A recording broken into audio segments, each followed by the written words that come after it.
a quick overview drive-by. They won't let me walk. They won't let me drive through the National Cemetery. This is a very old National Cemetery. I'm going to get out and do a panning overview. But for now, I'm just going to do the slow. Oh, crap. I got a bus behind me. I was like, yeah, well, they can take it easy. They come and make me stop while they turn, so I think they can wait on me.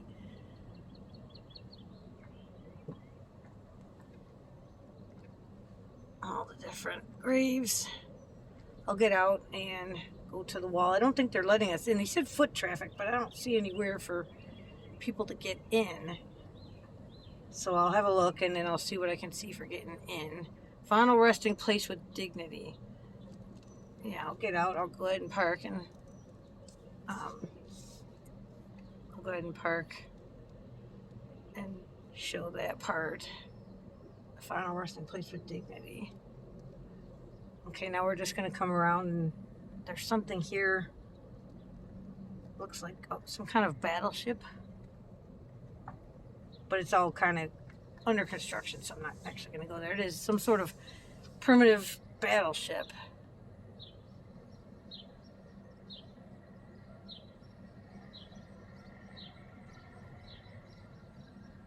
See the whole front and cannon sticking out of it and the side.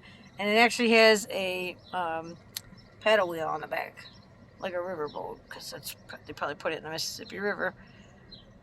Looks like it's being constructed, so I'm not going to get out and go up there. I see a lot of tape and stuff. People broke it down, so I'm not going to actually go up there. But see, there's the paddle wheel. So now I'm going to come back around, and it's going to be kind of quick because I am going to go ahead and get parked so that I can show the plaque buried with dignity.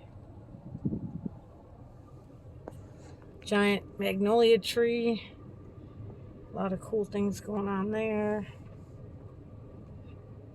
I'm going to park up behind the bus. Thank you, soldiers and servicemen everywhere, for all you've done. I'm going to get out in a minute.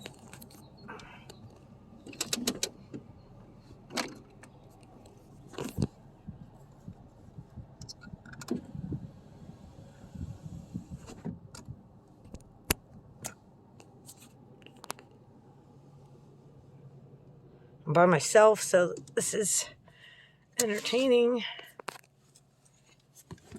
I will just focus on some graves while I get out. Here we go.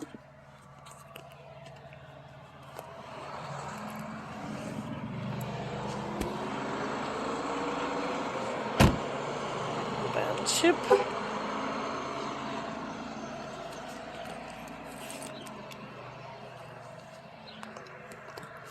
I see picnic tables.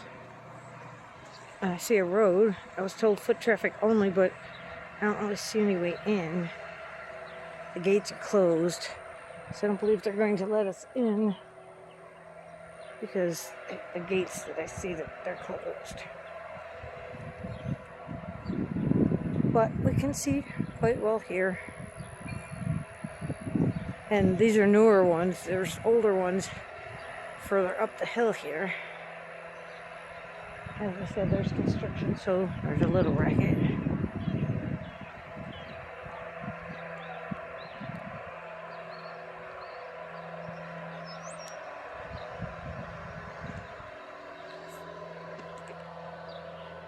Gaining control of Vicksburg and the Mississippi River cost so many lives, more than 10,000 Union dead. In the aftermath of battle, the dead were often buried hastily in makeshift grave.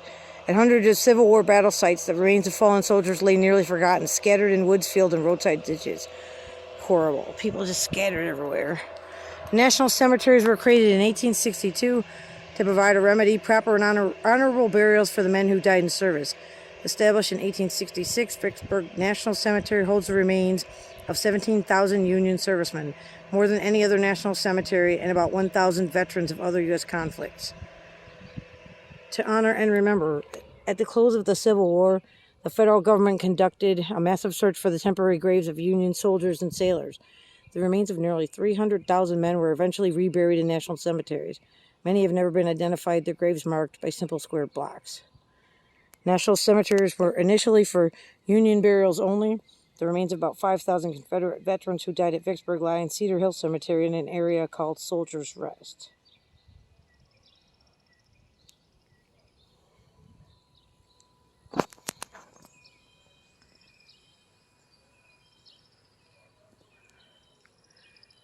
So yeah, most of these write simple square blocks. They didn't even know who they were. That's why you can see most of them are very short little squares. Not too many headstones. Just a lot of simple square blocks. That's so sad. But at least they found most of them and reburied them in a proper graveyard. We have a national cemetery that is opened up by our house up in Georgia. And it's about not even 20 minutes away. And that's probably where we're going to be buried. Because both of us being servicemen with 20 years plus of service, we are entitled to be buried in a national cemetery.